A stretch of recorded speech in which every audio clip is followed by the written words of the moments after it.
भक्तमाल में एक कथा आती है। एक जमींदार की बेटी थी, बहुत ध्यान से सुनना, और उसकी बेटी एक राजा की बेटी, दोनों आपस में मित्र थी। एक सामान्य व्यक्ति की बेटी और एक राजा की पुत्री, ये दोनों आपस में सखी थी एक दूसरे की। सब लोग इधर देखो, कथा सुनो बहुत ध्यान से। तो एक बार एक संत चातुर्मास करने के लिए गांव में आए। तो राजा की बेटी रोज अपने भवन से निकल के आती, जमींदार की बेटी के साथ खेलती थी। तो वो संत आकर के उस जमींदार के घर पर ही 4 महीने के लिए रुके। अब संत ने आकर के अपना पूरा, अब जैसे ऐसा होता है कि घर में जब कोई रसिक आते हैं, कोई कथा वक्ता आते हैं, कोई महापुरुष आते हैं, तो 15-16 साल के बच्चे तो कमरे से नहीं निकल के आते अपने। छोटे छोटे बच्चे होते हैं ना, वो देखेंगे अब ये क्या कर रहे हैं, अब इनके ठाकुर जी को कैसे बिठा रहे हैं। कई घरों में हम जाते हैं, हमारे लाल जी संग जाते हैं, छोटे छोटे बच्चे आके हम बैठ जाएं, हम देखें आप कैसे श्रृंगार करोगे। तो फिर श्रृंगार देखते, उनकी इतनी रुचि होती है ठाकुर जी की सेवा में, उनको लगता है ये खेल सबसे अच्छा है। वो बारबी वगैरह को, डॉल को तैयार करती है ना, तो उनकी रुचि बन जाती है कि इनको हम तैयार किया करें। एक घर में एक बालिका थी, वो अपने ठाकुर जी की सेवा करती थी। तो मैं भी उस घर में रुका हुआ था। तो एक दिन वो सेवा कर रही थी और उसके बगल में छोटी सी लाली बैठी थी। तो मैं देख रहा था ये क्या चल रही है चर्चा। तो वो जो बड़ी बालिका जो सेवा कर रही थी ठाकुर जी की, वो छोटी वाली उससे कहती है, ये बोलते क्यों नहीं है। तो बड़ी वाली बोली, बोलते हैं, तू बात तो कर। तो छोटी वाली बोलती है, कन्हैया आप कैसे हो। तो जो बड़ी वाली थी जो सेवा कर रही थी, वो छुप करके बोलती है, मैं अच्छा हूं। और वो छोटी सी जो है ना, वो उसको लगा कि यही बोले। फिर वो बोलती, ओ ये तो बोल रहे थे। बोले हाँ, ये ऐसी बात करते, बात किया कर। तो ऐसे विश्वास जगाया जाता है बच्चों के चित्त में। फिर जब वो अपनी अवस्था में आ जाएं, फिर उनको कथा में लाओ, उनको ज्ञान दो, भगवत गीता का ज्ञान दो, भागवतम पढ़ाओ। ऐसे ऐसे करके फिर उनकी भक्ति को और जागृत करो। पर बाल्यावस्था, ये जो छोटे छोटे बच्चे आए ना, ये इस अवस्था में अगर भक्ति आपने सही रूप में दे दी, वो जाएगी नहीं। तो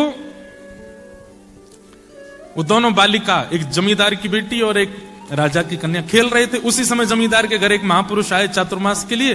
तो संत अपनी बढ़िया ठाकुर जी निकाले, पूरी पिछवाई लगाई, उनका सिंहासन रखें, उस पर इत्र लगावें, अपने शालिग्राम भगवान को विराजमान करें, पंचामृत अभिषेक करें। अब ये दोनों कन्या द्वार पर खड़ी खड़ी देख रही थी। और फिर इन दोनों ने एक दूसरे को देख के बोला, ये वाला खेल हम भी खेलेंगे, ये खेल बहुत अच्छा है। तुलसी तोड़ के लाओ चढ़ा दो, पुष्प तोड़ के लाओ चढ़ा दो, इत्र से भगवान को बिल्कुल शाइन चिकने कर दो, और उनके 2 तिलक ऐसे लगा दो, माला पहना दो, आरती कर दो, फिर भोग लगाओ, जैसे हम खाते हैं वैसे इनको खिलाओ। ये खेल बहुत अच्छा, हमको भी खेलना है। अब वो दोनों बोली कि पहले सीख तो लें। तो रोज जाकर के बैठ जाती उन महापुरुष के पास और पूरी सेवा देखती कैसे करते हैं ये, और एक दूसरे से फिर बात करती, ऐसे करना है, फिर ऐसे करना है। वो बोलती, ऐसे नहीं, बीच में ये भी तो करना है। बोले हाँ हाँ, ये भी करना है। 4 महीने उनके देखने में ही निकल गए। अब 4 महीने बाद महापुरुष का जाने का समय आया। जैसे जाने को तैयार हुए तो अपने ठाकुर जी समेटने लगे। सवेरे सवेरे दोनों लाली आई, आकर के जैसे देखा तो पिछवाई उतारी जा रही है, सिंहासन बंद किया जा रहा है, ठाकुर जी उठा के बक्सा में धरे जा रहे हैं। दोनों रोने लगी। बोले ये क्या हो रहा है। बोले अब ये महाराज जी जा रहे हैं। इतना रोई, फूट फूट करके उन महाराज जी के चरणों में छोटी छोटी लाली गिर गई। वो बोली, महाराज जी आप चले जाओ, पर अपने ठाकुर जी हमको दे जाओ।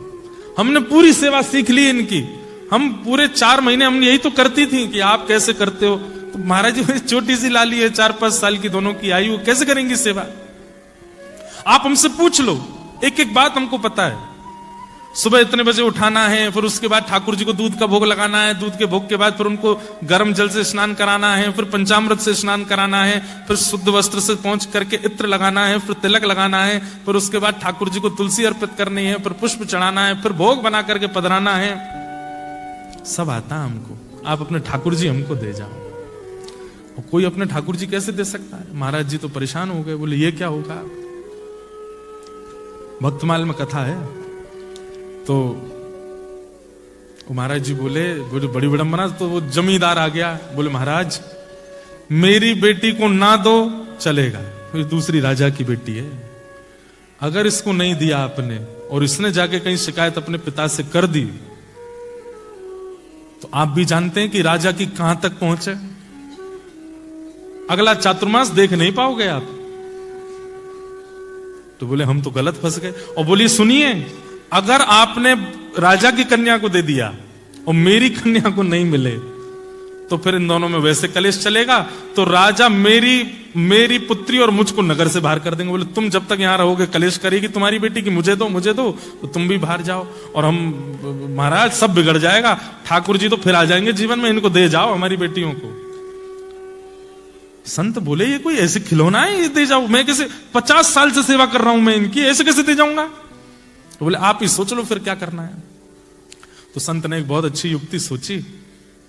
एक बाहर से शालिग्राम जी जैसे दिखने वाले 2 पत्थर ले आए, और पत्थर ला करके वो पत्थर रख दिए सिंहासन पर, और अपने ठाकुर जी उठा के धर दिए नीचे सामान्य सी चौकी पर। दोनों कन्याओं को बुलाया, बोले इधर आओ।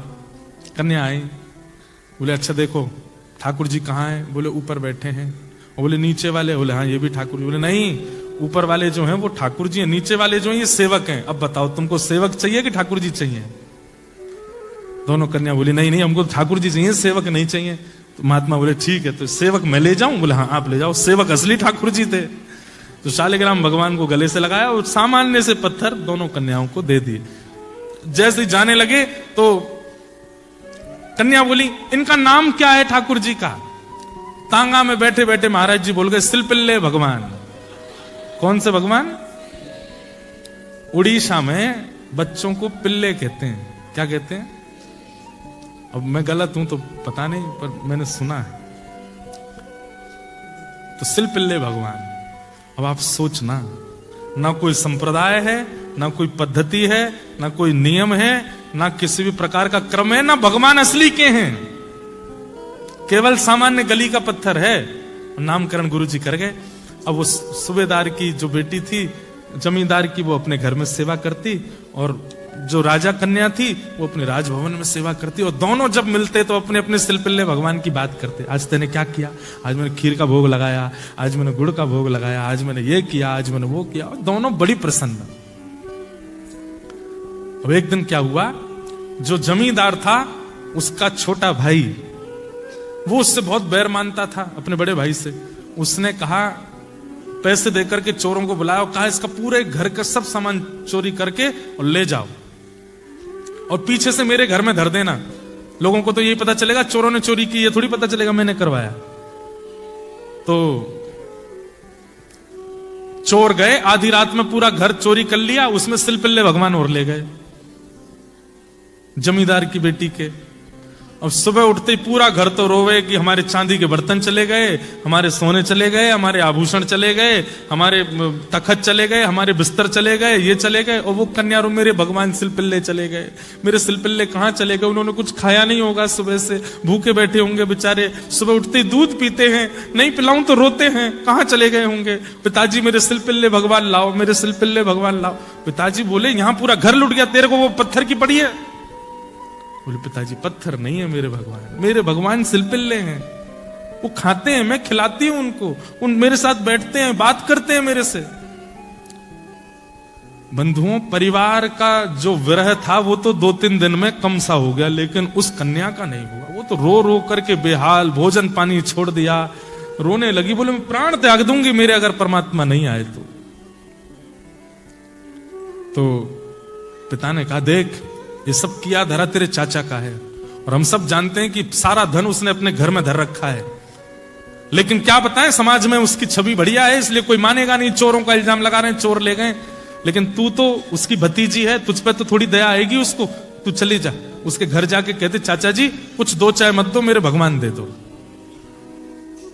तो बेटी चली गई, चाचा जी हमें पता है चोरी आपने करवाई हमारे घर में। ये सुनते ही चाचा तो बरसने लगा, तुझे किसने कहा मैंने चोरी करवाई है? बोले मैं आपको दोष देने नहीं आई हूं, मेरे सिलपिल्ले भगवान भीतर है, उनको दे दो, बाकी कुछ 2 चाय मत दो। तो चाचा ने सोचा अगर मैंने सिलपिल्ले दे दिए तो प्रमाणित हो जाएगा ना कि चोरी मैंने ही करवाई है, ऐसे कैसे दे दूं? तो व्यंग में चाचा बोले तेरी भक्ति बहुत है, तू अपने घर से चल के यहां तक आइए, तो चल अपने सिलपिल्ले भगवान को बुला दे, अगर वो घर में हो तो खुद निकल के आ जाएंगे बाहर, इतना तो कर ही सकते हैं। और कहते हैं श्री नाभा गोस्वामी जी, उस कन्या ने आर्त भाव से नेत्रों में अश्रु भराए और दोनों भुजा खड़े करके, हाथ कांप रहे हैं, पैर कांप रहे हैं, होठ फड़फड़ा रहे हैं, हे मेरे सिलपिल्ले नाथ, यदि मैंने भाव से आपकी सेवा की हो, यदि मैंने आपसे बहुत प्रेम किया हो, यदि आपकी सेवा में कोई चूक ना की हो, तो आप चल करके बाहर आ जाओ। इतना कहते ही वो सामान्य सा पत्थर हवा में तैरता हुआ आया और आकर के उस कन्या के हृदय से आकर के लग गया। सब देखते रह गए और सिलपिल्ले भगवान आकर के उस कन्या के हृदय से चिपक गए। बंधुओं, वो चाचा ने जब देखे कि अपने आप भीतर से पत्थर उड़ करके आया और आके हृदय से लग गया, तो तुरंत नतमस्तक हो गया। बोले कि जिस घर में ऐसी भक्त कन्या है उस घर से मैं विद्रोह मानूं। सारा धन लेकर के गए, अपने भैया को अर्पित कर दिया और भैया को जाके बताई बात। तब परिवार के घर के लोगों ने ये माना, वो अब तक तो यही मानते थे कि पत्थर से खेलती है, तब उनको विश्वास हुआ कि नहीं, ये तो साक्षात परमात्मा है। सिलपिल्ले। अब राजकन्या, उस राजकन्या का विवाह हो गया। विवाह में उसने एक ही शर्त रखी कि मैं अपने सिलपिल्ले भगवान को लेके जाऊंगी। सिलपिल्ले नाम सुनते ही जिससे ब्याह हो रहा था राजकुमार, वो बहुत जोर से हंसा। तो उसी समय राजकन्या को खटक गया। वो बोले कि ब्याह तो करूंगी लेकिन इसके संग रहूंगी नहीं, मैं मेरे ठाकुर जी की हंसी उड़ा रहा है। ब्याह हो गया, पालकी में बैठ करके जा रही थी अपने ससुराल। तो बीच रास्ते में कहीं रुके सब लोग प्रसाद पाने के लिए, और कन्या अपनी पालकी में बैठी सिलपिल्ले भगवान से बात कर रही थी। भूख लगी है, कुछ खाओगे? अरे आज तो बहुत थक गए होंगे आप, अब मैं अभी पहुंच जाएंगे, फिर वहां बना करके खिलाऊंगी, रास्ते में नहीं खाते, झूठा कूटा हो गया होगा। ऐसे ऐसे बात कर रही थी। तो राजकुमार, उसने सोचा सब लोग व्यस्त हैं, मैं जाके पालकी में बैठूं, थोड़ी देर बात तो करूं इससे, अभी तक मुझसे बात नहीं करी इसने। तो राजकुमार आया, आकर के पालकी में बैठा। बोले क्या बड़बड़ा रही थी तुम, किससे बात कर रही थी? तो अपने ठाकुर जी को ऐसे डलिया में, सुंदर पात्र में ठाकुर जी थे हृदय से, मेरे प्राणनाथ, मेरे जीवननाथ, मेरे सर्वस्व, मेरे प्राणाधार, मेरे जीवनधार सिलपिल्ले। बोले सुन, तू कुछ भी बोला कर, ये प्राणनाथ मत बोला कर, तेरा प्राणनाथ मैं हूं। 7 फेरे होने के बाद जीवन भर तेरा प्राणनाथ मैं रहूंगा, ये पत्थर को प्राणनाथ मत बोला कर। ये सुनते ही राजकन्या तो पहले ही चिड़ी बैठी थी उससे। बोले तुम प्राणनाथ कैसे हो सकते हो? तुमको अपने प्राणों की पता है? तुमको अपने प्राणों का भरोसा है कब चले जाएं? तुम मेरे प्राणों के नाथ बनोगे? अरे ये तो संसार समाज है, यहां विवाह करना पड़ता है कन्या को, तुमसे ब्याह कर लिया है मैंने, वास्तव में तो मेरे सिलपिल्ले भगवान तुम पर कृपा करने के लिए जा रहे हैं, तुम मेरे प्राणनाथ नहीं हो सकते। संसार के लिए पति बन गए हो, पर मेरे पति, जगत पति तो मेरे सिलपिल्ले भगवान। ये सुनकर के राजकुमार को क्रोध आया। तुरंत सिलपिल्ले भगवान जो उसके थे पत्थर उठा करके उस सरोवर में फेंक दिया। बोले ले, तेरे प्राणनाथ डूब गए नदी में, बुला ले अब ये सुनकर के तो वो राजकन्या रोने लगी। दौड़ करके अपने प्राण त्यागने के लिए जैसे ही जाने लगी, सबने रोक लिया। जो राजा थे, रानी, सबने उसको रोका, पकड़ा। वो चिल्ला चिल्ला करके कहे मेरे प्राण चले गए, अब मैं जीवित नहीं रह सकती, अब मैं जीवित नहीं रह पाऊंगी। यहां राजकुमार ने कहा उनमें प्राण हैं, वो तेरे प्राणों की रक्षा करते हैं, तूने इतना सब कुछ दिया उनके लिए, आज वो इतना नहीं कर सकते कि वो तुझसे दूर हो गए तो अपने आप तेरे पास आ जाएं? पुकार ले, अगर हैं भगवान तो आ जाएंगे। यहां पर राजकन्या ने भी उसी विश्वास के साथ, उसी भाव के साथ पुकारा, हे मेरे सिलपिल्ले नाथ, यदि मैंने आपकी बड़े भाव से सेवा की हो तो मेरे पास आ जाओ। देखते ही देखते उस सरोवर में से अपने आप ठाकुर जी बाहर आए और आकर के उस राजकन्या के हृदय से लग गए। स्वीकार कर लिया। सब देखते रह गए। भाव के वश में है भगवान, भाव नहीं तो हर मंदिर में दीखत बस पाषाण, भाव होए तो जित देखूं तित प्रगट होए भगवान, भाव के वश में है भगवान। देखने वालों के लिए गंगा एक नदी भी हो सकती है, लेकिन मानने वालों के लिए वो मां है। देखने वालों के लिए केवल वो प्यास बुझाने वाली हो सकती है, पर मानने वालों के लिए वो मुक्तिदायिनी है। हमारा धर्म, हमारा सनातन मानने पर निर्भर करता है, विश्वास पर निर्भर करता है। यहां कई बातें लॉजिकल नहीं होती, और हर बात का एक बात सुनिएगा, ज्ञान को लॉजिकली बताया जा सकता है, वैराग्य को लॉजिकली प्रस्तुत किया जा सकता है, पर प्रेम का कोई लॉजिक नहीं होता।